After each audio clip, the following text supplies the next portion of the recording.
修耍偏心那么不去摸嘛嘞。因为假如阿鲁对话看就不一样的对，有其他的节拍，如果不多个，要么我们在看机，甚至安个些古干的，那些的去办的。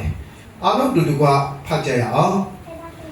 去读读，读吧的，电脑股变嘛嘞，古来阿变变嘞，不都假嘞，阿变到股阿变变假咯，检查哪里个，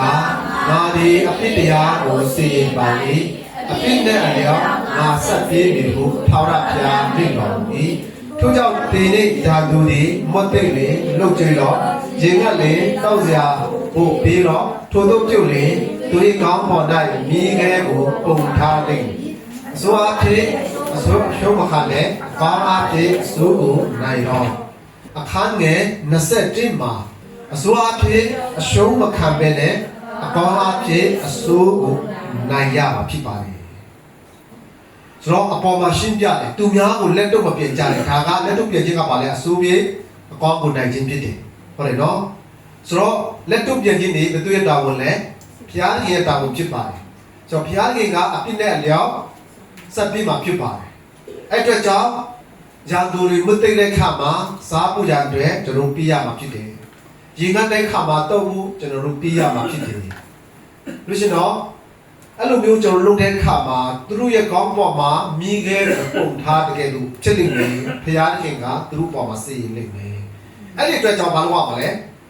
အစိုးအဖြစ်အရှုံးမခံပဲနဲ့အကောင်းအဖြစ်အစိုးကိုနိုင်ရမှာဖြစ်ပါတယ်အဲ့အတွက်ကြောင့်ဒီနေ့ကျွန်တော်နှုတ်ဘတ်တော်ခေါင်းစဉ်ဒီတက်ချင်တာကအကောင်းမြင်တတ်ခြင်းဆိုတော့အများကြီးခေါင်းစဉ်တွေတက်လို့ရမှာဖြစ်ပါတယ်ဒါပေမဲ့ကျွန်တော်ဒီနေ့ခေါင်းစဉ်လေးတက်ချင်တာကအကောင်းမြင်တတ်ခြင်းဖြစ်ပါတယ်ဆိုတော့အခုနကျွန်တော်ဖတ်တဲ့အစိုးအဖြစ်အရှုံးမခံတဲ့အကောင်းအဖြစ်အစိုးကိုနိုင်လို့ကျွန်တော်ပြောတဲ့အခါမှာမြန်မာစာပေမှာပုံပြီးရှင်းတယ်အစိုးရဲ့အနိုင်ယူခြင်းကိုမခံဘဲအကောင်းအဖြစ်အစိုးကိုအနိုင်ယူလို့အဲ့တော့ကျွန်တော်ဒီနေ့ကျွန်တော်ဒီနှုတ်ကပတ်တော်ကိုကျွန်တော်ပူ၍နားလေသဘောပေါက်နိုင်မှုရတဲ့အတွက်ယောသတ်အကြောင်းကိုနိုင်ငံလေးပြောပြခြင်းပါတယ်ယောသတ်အကြောင်းကကပ္ပဦးကျမ်းခန်းကြီး30နဲ့ခொနစ်ကနေစပြီးမှ38ကတော့ယောသတ်အကြောင်းမရေးထားဘူးယူဒအကြောင်းရေးထားတယ်39ကနေ50ထိကယောသတ်အကြောင်းရေးထားတာတွေ့ရတယ်ဆိုတော့ယောသတ်မှာအကူရီပဲ10ယောက်ရှိတယ်သူ့မှာငီ1ယောက်ရှိတယ်ဆိုတော့ယောသတ်ရဲ့အတီကဂျေကော့နော်ဂျေကော့ကတယုန်နဲ့မိန်းမ2ယောက်ရှိတယ်သူ့ဂျူမ2ယောက်နဲ့ဆိုတော့မိန်းမ4ယောက်ပုံစံတွေ့ရတယ်ဆိုတော့ယောသတ်ကသူပူပြီးချစ်တယ်သူမိန်းမနဲ့ရတဲ့သားအကြီးဖြစ်ပါတယ်အဲ့ဒီအတွက်ကြောင့်ယောသတ်ကိုသူ့ငယ်ကိုယ်တွေထဲဂျေကော့ကပူ၍ချစ်တယ်ချစ်တဲ့အတွက်ကြောင့်အင်ဂျီလှလှလေးကိုလည်းသူဝယ်ပြီးတယ်ချုပ်ပြီးတယ်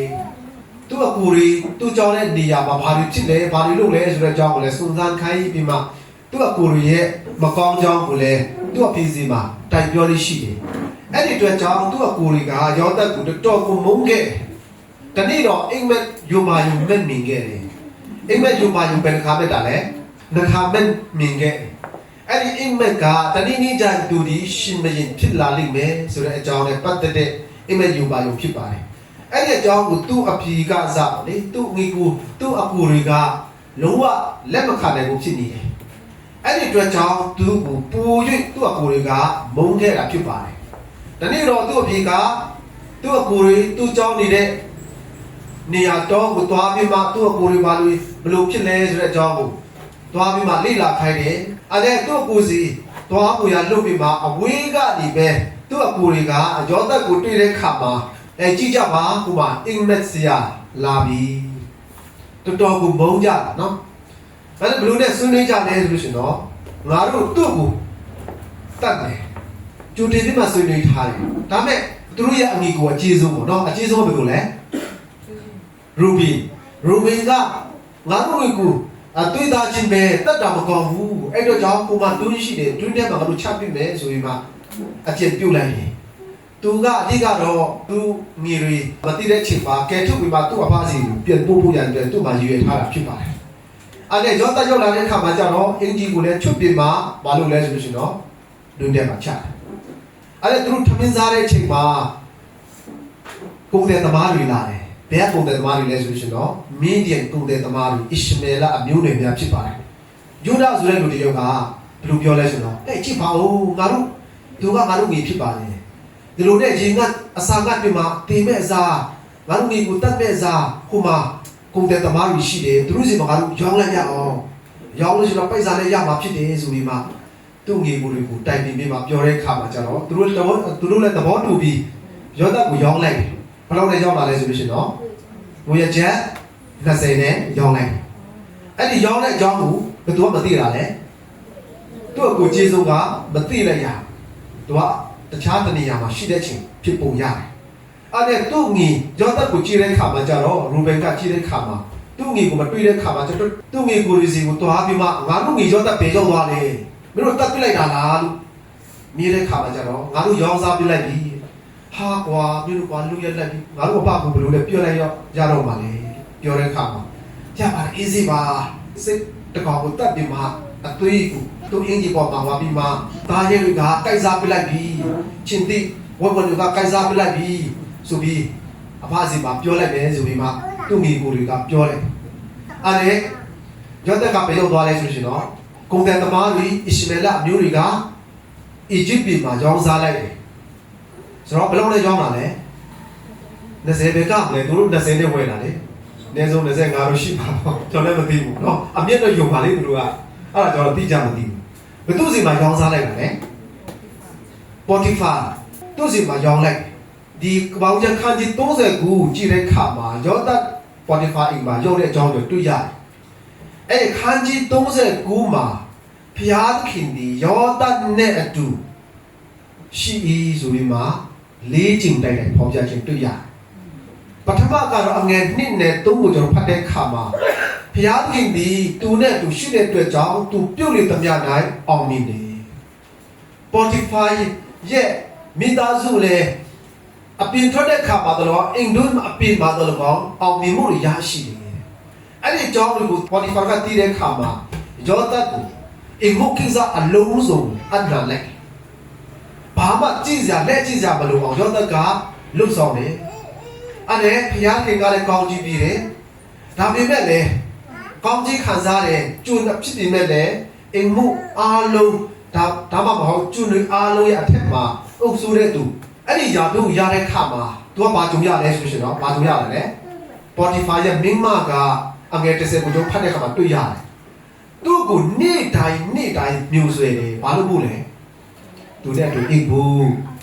ဆိုတော့ယောသကအဲ့ချိန်မှာလူပြူလေးဖြစ်ပါတယ်ဒါပေမဲ့လည်းဖျားခင်ကမကြိုက်ဘူးအတူမနေနိုင်ဘူးမအိတ်နိုင်ဘူးဆိုပြီးမှအချင်းချင်းခါငင်းငယ်ဒီနေ့တော့ Spotify ခရီးသွားတဲ့အချိန်မှာ Spotify ရဲ့မိမကယောသကိုမျိုးဆွဲပြင်းတယ်ယောသကလည်းအခါတွင်းထဲမှာသူကပြောတယ်ငါတို့နေရောက်တယ်ပဲအတူအိတ်ကြအောင်လို့ပြောတဲ့ခါမှာကျတော့ဘာလုပ်တာလဲသူကထွက်ပြီးတော့ Spotify မိမကသူ့ကိုဆွဲတဲ့ခါမှာအင်ဂျီကိုပဲထားခဲ့အဲ့ဒီမိမကဘယ်လိုလုပ်တာလဲအော်ပြမဟဲ့ကြည့်ပါဟဲ့ပြဲလူမျိုးကျွန်းတယောက်ဒီ Spotify ကငါတို့အိမ်မှာတွတ်နေတဲ့ထားတဲ့ဒီကျွန်းက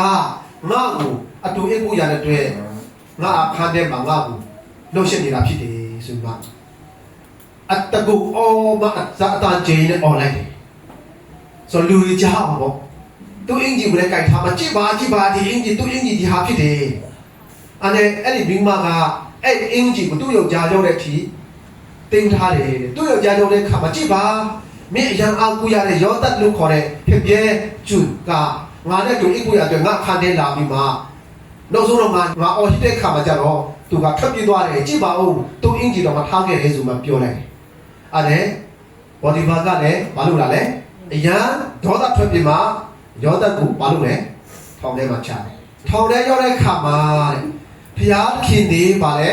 ယောသတ်နဲ့အတူရှိတဲ့အတွက်ကြောင့်ယောသတ်ပြုတ်လေသမျှနဲ့အောင်မြင်ခြင်းပြည်တယ်အဲ့အတွက်ကြောင့်ထောင်မူးကထောင်သားတွေအားလုံးကိုအုပ်စိုးတဲ့ခေါင်းဆောင်အဖြစ်ခန့်လိုက်တယ်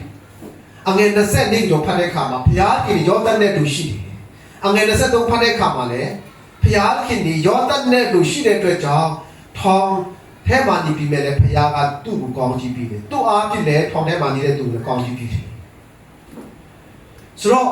တနေ့တော့ဘယ်လိုဖြစ်သွားလဲဆိုလို့ရှိရင်တော့ဗိုက်ရဲ့ခွက်ဖလားခိုင်တဲ့သူပေါ့နော်ဖလားဝတ်လို့ခေါ်တယ်ဖလားဝတ်နဲ့စားတော်ဝင်နာရောက်ပြစ်မှုတကူကျိုးလို့တဲ့အတွက်ကြောင့်ရှင်ဘရင်ကထောင်ချလိုက်တယ်ယောသနဲ့တူထောင်ချတယ်တနေ့တော့သူတို့မှာအိမ်မက်တစ်ခုစီပဲကြတယ်မနေ့ပြောတဲ့ခါမှာသူတို့ကအရန်အိမ်မက်အကြောင်းကိုပြောကြတယ်ရှင်ညုံငယ်ဒီမှာနေတဲ့အချိန်မှာယောသကဘာမင်းတို့ဘာလို့ဖြစ်တာလဲသူတို့အိမ်မက်အကြောင်းကိုယောသကိုပြောပြတယ်ယောသကဖလားဝတ်နော်ဖလားဝတ်ဆိုတာဖလားဝတ်ကြီးပေါ့ဆိုတော့သူ့ကိုပြောတယ်နောက်3ရက်ကြာလို့ရှင်တော့မင်းယာထုတ်အတိုင်းပြင်ကြရလိမ့်မယ်ပြောတယ်အဲ့ဒီအကြောင်းကိုအိမ်မက်ကောင်းတဲ့အကြောင်းကိုအစားတော်ဝင်ကတည်းကခါမှာကျတော့သူ့အိမ်မက်အကြောင်းကိုလည်းပြောလိုက်တယ်ဒါမဲ့သူကတော့3ရက်ပြောချရင်မင်းအသက်ခံရလိမ့်မယ်ဆိုတော့ပြောတော့နှစ်ယောက်စလုံးရဲ့အိမ်မက်ကယောသပြောတဲ့အတိုင်းဖြစ်သွားတယ်အဲ့ဒါယောသကဒီဘာလဲဖလားဝတ်ကိုပြောထားတယ်မင်းချင်းရောက်ချင်းခါတဲ့ခါမှာငါကိုတော့မမြင်နဲ့တော့ငါဘာပြစ်မှုမှမရှိဘူးငါကရောင်းစားချင်းခံရတာခိုးရုပ်ချင်းခံရတာငါကမမြင်နဲ့တော့ဆိုပါထားတယ်ဒါပေမဲ့လည်းဇာထုပေါင်းကြတဲ့ခါမှာကျတော့ယောသကိုမြင်ပြသွားတယ်ဒါပေမဲ့ဖျားခင်ကအချိန်တန်လာတဲ့ခါမှာဘယ်သူကိုအိမ်မက်မက်စီတာလဲဘယ်သူရှိမရင်လဲအီဂျစ်ရှိမရင်ဖာရောမင်းကိုအိမ်မက်မက်စီခဲ့တယ်အိမ်မက်ပဲတစ်ခါမက်စီတာလဲတစ်ခါမက်စီခဲ့တယ်အသေးစိတ်တော့ကျွန်တော်ပြောတော့အိမ်မက်မက်တဲ့ခါမှာဖာရောရှိမရင်ကမနေနိုင်ဘူးအရန်ကိုကြောက်တယ်ထူးစားတဲ့အိမ်မက်ပဲဒါကတခုခုပဲလို့တော့ခံစားတယ်ဒါပေမဲ့ဒူမကအိမ်မက်နဲ့ဒီပဲမပြတ်နိုင်ကြဘူးအဲ့ဒီချိန်မှာဖလားတော်ကြိုင်တဲ့သူကတတိရတယ်ထောင်ထဲမှာနေတဲ့ရောသက်ဆိုတဲ့ပြဲကောင်လေးကငါအိမ်မက်ကိုအနဲ့တိပဲဖွင့်ခဲ့တယ်သူပြောတဲ့အတိုင်းဖြစ်သွားတယ်ဆိုမှရှင်မင်းကိုပြောတဲ့အခါမှာရှင်မင်းကရောသက်ကိုချက်ချင်းထုတ်ခိုင်းတယ်ပြီးတော့သူ့အိမ်မက်ကိုပြောပြပါရောသက်ကအိမ်မက်အနဲ့တိပဲကိုပြင်ဆင်ခဲ့တယ်အဲ့ဒီအိမ်မက်ကပါလဲဆိုရှင်တော့ဆိုတော့နောက်9နှစ်အတွင်းကတိုင်းပြည်မှာအစာပေါ်များလိမ့်မယ်ဒါပေမဲ့နောက်9နှစ်ကြာတဲ့ခါမှာကြာတဲ့နောက်မှာကြတော့နောက်ထပ်9နှစ်မှာကြတော့တိုင်းပြည်မှာအစာဖောင်းပါခြင်းကြာမှာဖြစ်တယ်ဆိုတဲ့အရာနဲ့ပတ်သက်တဲ့အိမ်မက်ဖြစ်ပါတယ်အဲ့ဒီအကြောင်းကိုပြောတဲ့ခါမှာရှင်မင်းကဒါကဖျားပြည့်ဉာဏ်ပညာပဲအဲ့ဒီအတွက်ကြောင့်ဒီ9နှစ်အတွင်းမှာယောသမင်းကပဲတိုင်းပြည်မှာဥဆောင်ပြီးမှအစာကိုစုဆောင်းပါဆိုတော့ငါကတော့ရှင်မင်းယာထုတစ်ခုပဲငါကြိုက်ထားမယ်တိုင်းပြည်ကိုမင်းကပဲအုပ်ချုပ်မယ်ဆိုတော့မင်းအာဏာနဲ့ပဲအကုန်လုံးကိုအုပ်ချုပ်ရမှာဖြစ်ပါတယ်ဆိုတော့ရှင်မင်းအနေနဲ့ခန့်လိုက်တယ်ဆိုတော့အသက်ဘယ်လောက်မှလဲယောသက်ကအသက်30ပြည့်တဲ့ခါမှာအိမ်မက်ဂျိုပိုင်မဲ့တဲ့ချိန်ကဘယ်အသက်ဘယ်လောက်လဲအသက်7ခုမှာရောင်းစားခြင်းခံခဲ့တယ်ပြီးတော့ရှင်မင်းအနေနဲ့ခန့်ခြင်းခံရတာကအသက်ဘယ်လောက်ရှိပြီလဲအသက်30ပြည့်တဲ့ခါမှာသူကရှင်မင်းနဲ့ဖြစ်ခန့်ခြင်းခံခဲ့တယ်ဘယ်လောက်ကြာခဲ့လဲ73နှစ်တိုင်ကြာခဲ့တာဖြစ်တယ်အဲ့ဒီနေရာမှာစဉ်းစားကြည့်ပါယောသအနေနဲ့ပေါ်တီဖာမင်းမကသူ့ကိုမျိုးဆွဲဖို့ရန်အတွက်ကြိုးစားတဲ့ခါမှာသူ့ရဲ့ကောင်းကြောင်းကိုမရှိပြောင်းသူကတော့ဖျားကအလုံးစုံသိပါတယ်ပေါ်တီဖာကသူ့ကိုထောင်ချပြီးမဲ့လေထောင်ထဲမှာနေတဲ့ခါမှာလေယောသနဲ့သူဘယ်သူရှိတာလဲဖျားရှိကျုံတဲ့ပြည်စောင်းစားကြည့်ခံတဲ့အချိန်မှာပေါ်တီဖာအိမ်ရောက်တဲ့ခါမှာလေယောသနဲ့သူဘယ်သူရှိတာလဲဖျားရှိပါတယ်ဆိုတော့ယောသက်ကဘယ်နေရာပဲရောက်ထောင်ထဲပဲရောက်ပေါ်တီဖာအိမ်ပဲရောက်ဘာရင်နားတော်ပဲရောက်အမြဲတမ်းယောသက်တဲ့သူဖျားရှိပါတယ်အာမင်ဘာကြောင့်လဲယောသက်ကအစိုးနဲ့အနိုင်မယူဘူးအစိုးကိုဘာနဲ့နိုင်ယူတာလဲအကောင်းနဲ့အနိုင်ယူလိုက်တယ်အာမင်ဆိုတော့တနည်းအားဖြင့်ပြောမယ်ဆိုရင်တော့သူကကိုရုကိုလက်တော့မပြန်ဘူးဒါမှမဟုတ်ငါဒီလိုဖြစ်ပါတယ်ငါမှဘာမှပြည့်မရှိဘူးဆိုမှဘာမှမပြောပြမရှိပြဘူးဖခင်ကအလုံးစုံသိပါတယ်ဖခင်ရှိမှသစ္စာရှိစွာနဲ့နေတဲ့အခါမှာယောသက်တဲ့လူပြန်တဲ့ဖခင်ကရှိတာဖြစ်ပါတယ်အဲ့ဒါအစာခေါင်းပါပြီးနှစ်နှစ်ကြာတဲ့အခါမှာခါနာပြည်မှာနေတဲ့သူ့မိအကူ10ယောက်ရောက်ရှိလာကြတယ်ဘာအတွက်လဲဆိုတော့အစားစာတွေဝယ်ဖို့ရတဲ့အတွက်ရောက်ရှိလာကြတယ်ရောက်လာတဲ့အခါမှာယောသက်ကတော့ချက်ချင်းသိတာအိုးငါအကူတွေရောက်လာဒါပေမဲ့သူတို့ကသိလားမသိတော့ဘူးဆိုတော့73နှစ်ပဲကြာသေးတယ်နော်73နှစ်ပဲကြာသေးတယ်မမမီတော့ဟုတ်ပါမင်းတို့ကတဆူပဲငါတို့တိုင်းပြည်မှာတဆုံတကူလိလာကြည့်တဲ့အတွက်ကြောင့်ငါတို့စီမှာလာတာဖြစ်တယ်ဆိုမပြောတဲ့အခါမှာသူတို့က ယောသရှိမှာအုံလို့ပြင်မှာမဟုတ်ပါသခင်ကျွန်တော်တို့ကအပတပတဲ့ရဲ့သားဖြစ်ပါတယ်ငယ်ကူဆက်တဲ့ရောက်ရှိပါတယ်တယောက်ကတော့မရှိတော့ဘူးတယောက်ကတော့အပတဲ့သူရှိပါတယ်ကျွန်တော်တို့ကဖယားကိုကိုယ်ကိုယ်နဲ့လူကောင်းတွေဖြစ်ပါတယ်သူကဂျေဇုရိုဘင်ကငါပြောသားပဲလေငါတို့ငီယောသကိုမင်းတို့ဖာစီတော့ကသူကငါတို့မနေတော့ပန်ခဲ့ရတယ်အရာကိုတနာကြလဲကောင်းခဲ့အဲ့ဒီကြားထဲမှာမင်းတို့ကသူ့ကိုရောင်းစားပြလိုက်ငါတို့ငီကိုရောင်းတဲ့အတွက်ကြောင့်သူ့ရဲ့အသွေးကငါတို့ကိုပြန်ပြီးမှအလဲစားတာဖြစ်ပါတယ်ဆိုတော့ပြောခဲ့ဆိုတော့ယောသကစကားပြန်ကိုအသုံးပြုပြီးမှအီဂျစ်ဘာသာစကားနဲ့သူ့အကိုတွေကိုစကားပြောတယ်ဒါပေမဲ့ယောသကမဟုတ်ပါမင်းတို့ကလူကောင်းမဖြစ်နိုင်ဘူးတ िश ူပဲဖြစ်နေတယ်ဆိုတော့မင်းတို့ပြောတာတကယ်မှန်လားမမှန်ဘူးလားဒါမှမဟုတ်မင်းတို့လူကောင်းဆိုတာတကယ်ဟုတ်သလားမဟုတ်ဘူးလားဆိုတာသိနိုင်ဖို့ရတယ်မင်းတို့10ရောက်တဲ့က9ရောက်ကိုတော့ငါအချုပ်ထဲမှာထားလိုက်တယ်တယောက်ပဲငါလွတ်လိုက်တယ်ပြောတယ်အဲ့ဒါအချုပ်ခန်းထဲမှာ3ရက်သူ့အကိုတို့ကိုချုပ်လိုက်3ရက်ကြာတဲ့အခါမှာယောသက်ကသူတို့ပြန်ပြောတယ်မင်းတို့တကယ်ငါတို့တိုင်းပြည်ကိုတ िश ူပြီးလာတယ်မလားစကားကျင့်တန်းစော်နဲ့ပြောတယ်အဲ့ဒါသူ့ကိုကိုရဘာလုပ်ကြလဲယောသရှိမှာအုံမျိုးပြမှာရှိကိုကြအင်မဲအဲ့ဒီချိန်မှာယောသဘက်ကအင်မဲကပြည့်စုံခဲ့တာဖြစ်ပါတယ်အဲ့ဒါယောသကအဲ့လိုပြောတဲ့ခါမှာဒါဆိုမင်းတို့ပြောတာမင်းတို့ကတကယ်လူကောင်းမှရင်တော့မင်းတို့ထက်ကတယောက်ကိုတော့ငါချုပ်ထားမယ်10ယောက်ပြန်ပြီးမှမင်းတို့အပနဲ့တူရှိတယ်လို့မင်းတို့ပြောတယ်အငယ်ဆုံးလို့ပြောတယ်ဘင်ဂျမင်ကိုခေါ်လာခဲ့ဘင်ဂျမင်ကိုမခေါ်လာဘူးဆိုလို့ရှိတော့ငါချုပ်ထားတဲ့အထောင်ထဲမှာငါချတဲ့ရှီမုံဆိုတဲ့လူကငါလွတ်မှာမဟုတ်ဘူးဆိုမှပြောလိုက်တယ်ပြီးတော့ငါမျက်နှာကိုလည်းတွေ့ရမှာမဟုတ်ဘူးလို့ပြောလိုက်အဲ့ဒါယောသငယ်ကို9ယောက်ကိုလွတ်လိုက်တယ်တယောက်ကိုတော့ရှီမုံဆိုတဲ့လူတယောက်ကိုတော့ထောင်ထဲမှာထားတယ်အဲ့ဒါသူတို့ဝယ်ထားတယ်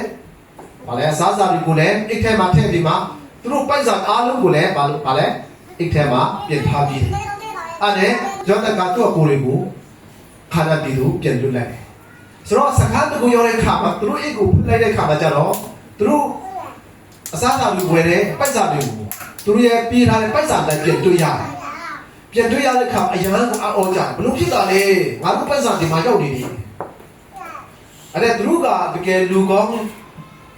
ပုံစံမျိုးနဲ့အဲ့ဒီမှာတွေ့ရတယ်အဲ့ဒီကဟာအရန်ကြောက်တာပေါ့နော်ဘလို့များဖြစ်မလဲပေါ့အဲ့ဒါသူ့အဖစီရောက်တဲ့ခါမှာယာကုပ်စီရောက်တဲ့ခါမှာလည်းပြောပြတယ်ကြည့်ပါငါတို့ပိုက်ဆံတွေတွေ့ရတယ်အားလုံးကပြန်တွေ့ရတယ်အဲ့ဒါယာကုပ်ကလည်းပြောပါတယ်သူတို့ပိုက်ဆံအားမှားတာဖြစ်နေတယ်မှားပြီးမှထားတာဖြစ်နေတယ်မင်းတို့ပိုက်ဆံတွေကိုအကုန်လုံးပြန်တင်ထားဆိုမှပြောအဲ့ဒါစားစာကိုလည်းခါမှာယာကုပ်ကသူ့သားတွေကိုပြောတယ်မင်းတို့အီဂျစ်ပြည်ကိုသွားပြီးမှစားဖို့ရတဲ့သွားဝင်ကြပါလို့ပြောတဲ့ခါမှာသူ့သားတွေကပြောလို့ရှိရင်တော့မဟုတ်ပါအဖ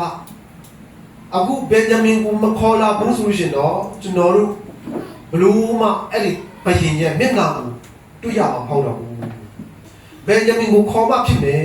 ပြောတဲ့ခါမှာဘာလို့ငါအသားဘင်ဂျမင်အကြောင်းကိုမင်းတို့သူ့ကိုပြောလိုက်တာလေလို့ပြောတဲ့ခါမှာသူတို့ကလူပြောရှင်မဟုတ်ဘူးအဖြစ်သူကငါတို့မိသားစုအကြောင်းကိုရန်စစ်ကိုစားတယ်အသေးစစ်ကိုမေးတော့တာပဲမင်းတို့အပါလို့ပြောတယ်အသက်ကြီးတဲ့တော်ညီကောင်းသေးလားတဲ့အမျိုးမျိုးတွေမေးတယ်အားကြောင့် तू ကအသေးစိတ်မေးတဲ့အတွက်ကျွန်တော်တို့လည်းပြောလိုက်ရတယ်လို့ပြောတယ်အားနဲ့ယာကုပ်ကတော့ကြည့်ပါငါမင်းမရခိလာနဲ့ရတဲ့ခလီနှစ်ယောက်တည်းကဒီတစ်ယောက်ပဲကျင်တော့အရန်ကိုချစ်တာယောသနဲ့အရန်ချစ်တယ်ဘယ်ရင်ကိုလည်းရချစ်တယ်ယာကုပ်ကဒီကိုမောင်မတွေကချစ်ဆုံးဖြစ်တယ်တယောက်ကိုငါဆုံးရှုံးလိုက်ပြီဒီတစ်ယောက်ကိုတော့ဘလို့မှငါအဆုံးရှုံးမခံနိုင်တော့ဘူးမလွတ်နိုင်ဘူးလို့ပြောတဲ့အခါမှာကျတော့ရိုဘင်ကလည်းပြောပြတယ်သူ့အပြေကိုဖြောင်းပြတယ်ပြီးတော့နောက်ဆုံးကျတော့ယူဒဆိုတဲ့လူကြီးအပြေလွတ်လိုက်ပါအပြေရဲ့သားဘင်ဂျမင်ကိုကျွန်တော်အာမခံပြပါမယ်လွတ်လိုက်ပါဒီငီလေးကိုမပိုင်တော့ကျွန်တော်တို့အားလုံးကအစာငတ်မတေးရပါပဲအပြေလွတ်လိုက်ပါအာမခံပါလေဆိုပြီးမှပြောလိုက်နောက်ဆုံးကျတော့ယာကုပ်ကလည်းဘင်ဂျမင်ကိုလွတ်လိုက်ရတယ်ဆိုတော့ပဲဇာလည်းနဇပြေးပြီးမှလက်ဆောင်တွေကိုလည်းယူလာပြီးမှအဲ့ဒါယောသတဲ့ကိုရီက ယောသစီရောက်တဲ့ခါမှာကျယောသကတည်တယ်ငါကိုယ်ရောက်လာပြီဆိုတာတည်တဲ့ခါမှာကြည့်တော့ဘယ်သူတွေ့ရလဲဆိုတော့ဘယ်ဂျမင်လေးကိုတွေ့တဲ့ခါမှာအညာကိုဝန်တာအဲ့ဒါသူ့ရဲ့လက်အောက်ကစရေးကိုပြောတယ်သူတို့အတွက်အကောင်တကောင်ကိုတတ်ပြီးမှအစားလုပ်ပဲတစ်ခုလုပ်ပြီးပါယောသအတွက်တပွဲအီဂျစ်လူတွေအတွက်စားဖို့အတွက်တပွဲသူ့အကူတွေစားဖို့အတွက်တပွဲလုပ်ပြီးလိုက်ဘာကြောင့်လဲဆိုတော့အီဂျစ်လူမျိုးတွေနဲ့ကျဲလူမျိုးတွေကရောကြောနဲ့ခမင်းမစားတဲ့အတွက်ကြောင့်ရောကြောနဲ့ခမင်းမစားကြဘူးသူကအဲ့အတွက်ကြောင့်သူ့အကူတွေကတီးတန်ယောသကတီးတန်ယောသနဲ့တူရှိတဲ့အီဂျစ်လူမျိုးတွေကတီးတန်စားဖို့လုပ်တယ်အဲ့ဒီခမင်းစားတဲ့ခါမှာယောသကသူ့အကူတွေကိုကြီးစင်ငယ်လိုက်တဲ့အားလုံးကိုထိုင်ခိုင်းမှခမင်းစားခိုင်းတယ်သူတို့ကတော့အဲ့ဒီကမသိကြတယ်တဲ့တော့ကြည့်ကြတော့နော်ကြည်ပါဟာအကြီးရိုဘင်တယောက်ပြီးတယောက်ချင်းမှာကြီးစင်ကြတဲ့ထက်လာကိုကြည့်တဲ့အခါမှာကျတော်တော်အားအောင်ကြတယ်အဲ့လောက်တော့မတုံးနေကြတယ်သူကမသိကြဆိုတော့ဟာဒီကိုစဉ်းစားတယ်73နှစ်ပဲကြာသေးတယ်သူတို့မျက်နှာမှာလည်းနေကိုဆိုတော့နည်းနည်းယူကတော့ယူစီတဲ့နေရာလေးတော့ရှိမှာပဲလေနော်ဘာလို့မမမြင်ကြလဲဘုရားခင်ကသူတို့မမမြင်စီတာဖြစ်နေတယ်စဉ်းစားကြည့်73နှစ်ပဲကြာတဲ့နေကိုတယောက်ကိုပြန်တွေ့တာမမသိစရာအကြောင်းမရှိဘူးလေနော်ဒါမဲ့လည်းသူကလုံးဝကိုအတန်ကစားမမဖြစ်နိုင်ဘူးအဲ့ဘယ်တမင်ကိုကြတော့ယောသကသူ့မိကိုတွေထဲငါးစစားဖို့ရန်တွေပြီးတယ်အဲ့ဒီထိတဲ့သူကမသိနိုင်ဘူးအဲ့သူကပြန်ချင်တာတဲ့ခါမှာပြန်ဖို့ရန်တွေရိခါလူလည်းအများကြီးယောသကထည့်ပြီးမှပြန်တဲ့ခါမှာယောသရဲ့ဖလားကိုကြတော့ဘင်ဂျမင်ရဲ့အိတ်ထဲမှာထည့်လိုက်တယ်အဲ့သူ့အင်ကိုပြန်ပြီးတိတ်မဝေးတဲ့နေရာရောက်တဲ့အခါမှာယောသကသူ့ရဲ့စရီးတရုပ်ကိုခိုင်းတယ်ကဲသွားပါသူတို့အိတ်ကိုကိုလုံးကြည့်ပါငါဖလားငါဘယင်ရဲ့ဖလားကိုမင်းတို့ခိုးရတယ်ကွာဒီတော့မှကျေးဇူးပြုတ်ထားတဲ့ဥစ္စာကိုမင်းတို့ကွာလုရက်လိုက်တာဆိုပြောလိုက်ပါပြီးတော့အဲ့ဒီဖလားတွေ့တဲ့သူကိုဘယင်ရဲ့ကျူတဲ့ဖြေဖမ်းဆီးခေါ်ဆောင်ရမယ်ဆိုပြီးမှပြောလိုက်ပါဆိုမှယောသကသူ့ရဲ့စရီးဝင်ပေါ့နော်စရီးဝင်ကိုလွတ်လိုက်အဲ့ဒါသူ့ကိုယ်ကိုတွေ့တဲ့အခါမှာကျတော့အဲ့စရီးဝင်ကပြောတယ်ရောငါတို့ရှင်တွေကလည်းပြောတယ်ငါတို့ရှင်ရဲ့ဖလားကိုမင်းတို့ခိုးတယ်မလားတဲ့အဲ့ဒါမြန်တော်ကိုပြီးတဲ့ခွက်ဖလားလေမင်းတို့လုရက်လိုက်တာဒါပေမဲ့သူ့ကိုယ်ကအဲ့ဒီဖလားကိုတွေ့ရသူကအတိတ်ချင်းခံစီအဲ့ဖလားကိုငါတို့မယူခဲ့ဘူးပြောတယ်အဲ့ဒါအကျေးဆုံးကနေအငယ်ဆုံးဒီစစ်စစ်တဲ့ခါနောက်ဆုံးကြတော့ဘယ်သူမှတွေ့တာလဲဘယ်ဇမင်စီမှာအဲ့ဖလားကိုတွေ့တဲ့ခါမှာကျတော့သူ့အကိုတွေကအရန်ကိုလူပြောမလဲစစ်ပူပန်ပြီးမှဝန်နေပြီးမှနေကြတယ်နောက်ဆုံးကြတော့သူတို့ပြောတဲ့အတိုင်းပဲအဲ့သူတို့အားလုံးလည်းနောက်တော့ခေါ်သွားပြီးမှယောသကငါဖလားကိုဘာလို့ခိုးတာလဲအဲ့ခိုးတဲ့သူကငါ့ကြုံဖြစ်ရမယ်ယောသကမင်းတို့ကိုယ်လုံးပြင်သွားလိုက်ဒီဘယ်ဇမင်ကြတော့ငါဖလားကိုခိုးတဲ့အတွက်ကြောင့်ငါနဲ့တူနေရမယ်ငါကြုံဖြစ်ရမယ်ဒီမှာပြောတဲ့အခါမှာသူ့အကူရီထဲကယူဒာကသူ့အဖေစီမှာအမခံပြတဲ့ယူဒာကမဟုတ်ပါသခင်ကျွန်တော်ပြောတဲ့စကားကိုနားထောင်ပြီးပါအဘကဒီခလေးကိုမတွေ့ရရင်ဒီမှာဖြစ်ပါသူ့အသက်နဲ့အမြချစ်တဲ့ခလေးဖြစ်တယ်ကျွန်တော်တို့ပြန်သွားပြီးမှအဘကိုဒီခလေးမတွေ့ရင်တော့အဘကတည်တော့မှာဖြစ်ပါတယ်ယူဒာကလည်းပြောတယ်ဆိုတော့ငါတို့မောင်ကြီးကိုဆက်နေရောက်ရှိတယ်အဲ့ဒီထဲကဒီခလေးက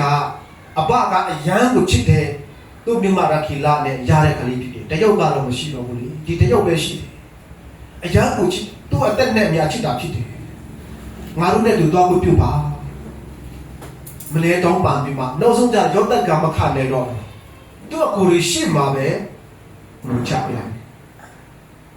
အဲ့ဒီချိန်မှာနောက်ဆုံးကျတော့အတန်ကျဲရတဲ့ငိုချပြီးမှနောက်ဆုံးမအောင်နိုင်တဲ့ခါငိုချတဲ့ခါမှာကျတော့နားတော်ပြုလာလူတွေလည်းကြားရတယ်သူ့ကိုယ်တွေကိုယောသက်ကငါကယောသက်ပါမင်းတို့ရောင်းစားခဲ့ယောသက်ဖြစ်ပါလေပြောတဲ့ခါမှာကျတော့သူ့ငယ်တွေကအရန်ကြောက်တယ်ဒါပေမဲ့လည်းယောသက်ကဘယ်လိုပြောတာလဲဆိုရှင်တော့မင်းတို့ငါ့ကိုရောင်းလိုက်တဲ့အတွက်ကြောင့်စစ်ငုံငယ်ပြီးမှမနေကြနဲ့မကြောက်ကြနဲ့မင်းတို့ရှိမှဖခင်ကငါ့ကိုစီလွတ်လိုက်တာဖြစ်တယ်လူများဆိုရင်အသက်ကိုကယ်ဖို့ရတော့ငါ့ကိုစီလွတ်တာဖြစ်တယ်မင်းတို့အသက်ကိုကယ်ဖို့ရငါ့ကိုစီလွတ်တာဖြစ်တယ်မင်းတို့ကငါ့ကိုစီလွတ်တာမဟုတ်ဘူးဖခင်ကငါ့ကိုပို့ဆောင်တာဖြစ်တယ်ဆိုတော့အဆိုးကိုဘယ်လိုလဲအနိုင်ယူလာလဲအကောင်အဖြစ်အနိုင်ယူလိုက်တယ်ယောသကဘလောက်တော့မခံခဲ့ရတာလေဒါပေမဲ့လေ ယောသမှာအဲ့ဒီအဆိုးကိုအဆိုးနဲ့မတုတ်ပြန်အဆိုးကိုအဆိုးနဲ့တုတ်ပြန်တယ်ဆိုတာကသူ့အကိုတွေကိုခလဲမစားဘူးသူ့အကိုတွေကိုယာမတုတ်ပြန်ခဲ့ဘူးတုတ်ပြန်လို့ရတယ်သူကရှင်းနေဖြစ်သွားပြီလေထောင်ချလို့ရတယ်မင်းတို့မှတ်ပြင်မလားအဲ့လိုကကိုရောက်ခဲ့တယ်အခုတော့ငါမင်းတို့ဖမ်းတော့မယ်ထောင်ထဲမှာကြားမယ်ပြောလို့ရတယ်လုပ်လို့ရတယ်ယောသကသူ့ကိုယ်ကိုဘာလုပ်လဲချစ်ချင်းမိတာနဲ့တို့အားလုံးကိုခွတ်လွတ်လိုက်တယ်ဆိုတော့အဆိုးကိုပါလဲအကောင်းနဲ့ယောသကအနိုင်ယူလိုက်တယ်အဲ့ဒါသူ့အဘယာကုပ်ကိုပါခေါ်ခိုင်းတယ်အီဂျစ်ပြည်မှာအကောင်းဆုံးနေရာပေါ်ရှင်မြို့မှာနေရာချခိုင်းတယ်အဲ့ဒါနောက်ဆုံးသူ့အဖေကအီဂျစ်ပြည်မှာ18နှစ်လောက်နေခဲ့ပြီးသူ့ရဲ့အသက်148နှစ်ပြည့်တဲ့အခါမှာဆုံးပါသွားခဲ့သူ့အဖေကိုသူရဲ့ခန္ဓာပြီးမှာတကြူခဲ့ပြည့်တဲ့နောက်မှာယောသအကူတွေကတော်တော်ကိုစစ်ဖို့ပါကြတယ်ဘာအတွက်လဲဆိုရှင်တော့ငါတို့အဘရှိလူကတော့ဒီလူကငါတို့ညီယောသကငါတို့ကိုကျေးဇူးပြုခဲ့တယ်မှန်ပါတယ်ဒါပေမဲ့အခုကျတော့ငါတို့ကိုပြန်ခလဲစားပေါင်းပြန်ခလဲစားလိမ့်မယ်ကျေးဇူးပြုမှငါတို့ကိုမလိမ့်ဆက်မခလဲစားပါတယ်ဆိုရင်မှလူတယောက်ကိုစီလို့ပြပါယောသကိုပြောခိုင်းတယ်ဒါပေမဲ့ယောသကသူ့ကိုယ်ကိုဘယ်လိုလဲပြန်ပြောလာလဲဆိုရှင်တော့မင်းတို့ကလုံးဝကိုမကောင်းကျင်စေခဲ့တာမှန်ပါတယ်ဒါပေမဲ့လည်းဘုရားခင်ကလူများဆိုရင်အသက်ကိုကယ်တင်ဖို့ရတယ်ဘုရားခင်ကကျွန်တော်ကိုဒီရာကိုပို့ဆောင်တာဖြစ်ပါတယ်ဆိုပြီးမှယောသရဲ့အပေါ်ကိုယောသကပြောခဲ့တယ်ဒီနေ့ယောသရဲ့တက်တာမှာကျွန်တော်ကြည့်ပါအမတားမခံရခဲ့တဲ့ဆိုတော့ငေကိုရီကသူ့ကိုရောင်းစားခဲ့ကျွန်တော်ပြီးရောင်းစားခဲ့တခါတည်းကျွန်တော်အတက်တာမှာကျွန်တော်တို့ရဲ့စစ်ပြင်းဝန်းနဲ့ကြည်ကွဲခြင်းတွေကအဝေးကနေမလာတတ်ဘူးကိုယ့်ရဲ့ငေကိုမောင်နှမတွေမိဘတွေတာသမီးတွေဆွေမျိုးတွေထဲကအမတားမစစ်ပြင်းစရာဝန်းနေစရာကြည်ကွဲစရာကျွန်တော်ကြုံတွေ့ခဲ့တာဖြစ်ပါတယ်အဲ့ဒီချိန်မှာကျွန်တော်လူစစ်ကနေလူတယောက်အနေနဲ့ဆိုတော့ကျွန်တော်တို့ကိုမျက်ရည်ကျစေတဲ့လူတွေကိုကျွန်တော်ခလဲစားကြည့်တာကလူတွေရဲ့များသောပြည်လူတွေခံစားကြတာဖြစ်ပါတယ်ဒါပေမဲ့လည်းကျင်းစာကကျွန်တော်ပြောတာကအစိုးနဲ့အနိုင်မယူကြနဲ့သူများသူတစ်ပါးကိုလက်တော့မပြတ်ကြနဲ့လက်တော့ပြတ်ခြင်းนี่ဖျားကြရလို့ဖြစ်ပါတယ်အဲ့လိုလုပ်မဲ့အစားရန်သူများဗိုက်စားတဲ့ခါမှာတွေးကြပါရင်ငတ်တဲ့ခါမှာတောက်ကြကြီးကိုပြေးကြပါသူကဲ့သို့တင်တို့ပြုတ်လေသူတို့ကောင်းပေါ်မှာမိခဲ့ပုံချထားတဲ့လူဖြစ်လိမ့်မယ်ဒါပေမဲ့ကျွန်တော်တို့ကြတော့ပါလေကျွန်တော်တို့ပေါ်မှာမကောင်းမှုကျင်စီတဲ့သူကျွန်တော်တို့ကိုစစ်နာစေတဲ့သူများကိုကျွန်တော်တို့ကိုယ်တိုင်ကလက်တူပြင်ဆင်ချင်တာကကျွန်တော်လူသားတွေမှာဖြစ်တတ်တယ်ဒါပေမဲ့ဘုရားကြီးဖြစ်စီလို့တာဟာပါလေအစိုးကိုပါလေအကောင်းနဲ့အနိုင်ယူဖို့ကဘုရားကြီးလိုတော့ရှိပါတယ်လူကတဲ့9နှစ်10နှစ်ဒီပါလို့ပါကျွန်တော်အရန်ကိုခံစားရခက်တဲ့အရာတစ်ခုနဲ့ကျွန်တော်ကြုံတွေ့ခဲ့လို့စိတ်ထဲမှာဘလူပြောမလဲဘလို့နဲ့မှဒါကဖျားပြည့်ကျင်စီလို့ကျွန်တော်အစပိုင်းမှာမခံစားနိုင်ခဲ့ပါလို့နေတဲ့မျက်ညီကြခဲ့ရတယ်နှလုံးကြည်ကွဲစွာနဲ့နေခဲ့ရတယ်ကိုယ့်ရဲ့မှုတော်ဆောင်ချင်းတကယ်ချင်းတယောက်ကကျွန်တော်ကိုတောင်းစားခဲ့တယ်ရောင်းစားတယ်လို့ပြောတဲ့အခါမှာကျိုးနဲ့ပြရောင်းစားတာတော့မဟုတ်ပါဒါပေမဲ့လည်းအစာရှောင်နဲ့ဆွတောင်းနေတဲ့ဖျားကိုဖျားကြီးဆိုတာဆွတောင်းခြင်းနဲ့နောက်ဆုံးကြတော့အရာအလုံးဒီဖျားကကျွန်တော်ကိုပုံသွင်းတာဖြစ်တယ်ဆိုတဲ့အကြောင်းကျွန်တော်သဘောပေါက်နေတယ်နောက်ဆုံးကြတော့အဲ့အဆူကိုကျွန်တော်အပေါင်းနဲ့အနိုင်ယူလုပ်နိုင်ခဲ့ပါတယ်ကျွန်တော်ဒီကပြောချင်တာကဘာလဲဆိုရှင်တော့ကျွန်တော်တို့ဘဝမှာမျက်ရည်ကျစေတဲ့အရာများခါသေးတဲ့အရာများဆိုရှိနေပါတယ်ဆိုတော့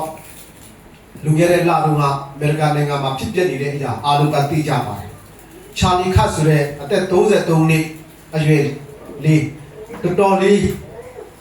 အချို့တွေကမော်ဒန်စင်ပေါ်လို့တော့မှခေါ်ကြတယ်